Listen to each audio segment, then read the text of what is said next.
The Pentagon is quietly revising its official casualty records from the US-Iran conflict, adding more than 140 wounded troops and restoring the names of 4 soldiers who had previously disappeared from the database. The move is coming after growing scrutiny from lawmakers and media over inconsistencies in the military's casualty reporting and fresh questions about the true human cost of the war. The U.S. Department of Defense is now updating its official war casualty records, with the revised figures published through the Defense Casualty Analysis System, or DCAS. According to the latest update, 18 U.S. service members are reported killed, while 624 troops are listed as wounded since the conflict began on February 28. The number of wounded is increasing by more than 140, compared with figures released just days earlier, raising new concerns over the accuracy of earlier reports. The Pentagon is also restoring the names of 4 soldiers who had vanished from the casualty database, fueling fresh questions about transparency.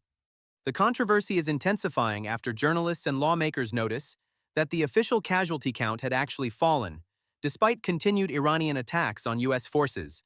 That unusual drop is triggering speculation that the true toll of the conflict may not have been fully reflected in official records.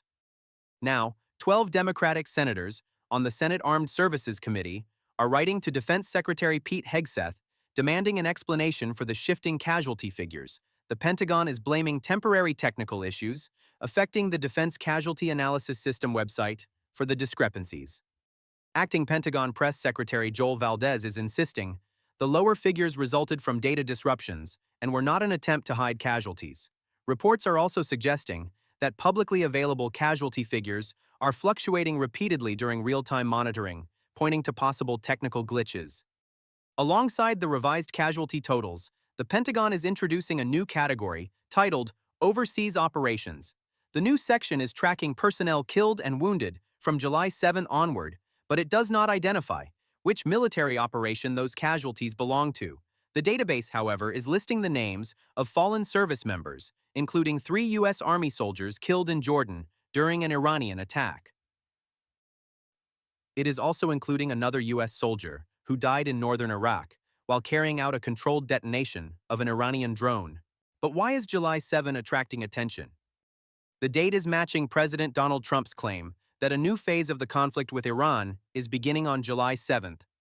The same date is also appearing in the administration's War Powers notification submitted to Congress.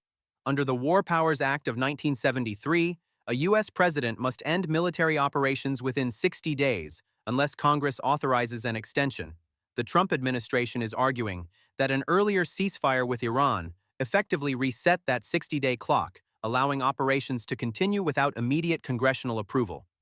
While the Pentagon is maintaining that the revised casualty figures are simply technical corrections, the episode is reigniting debate over transparency, accountability, and public trust.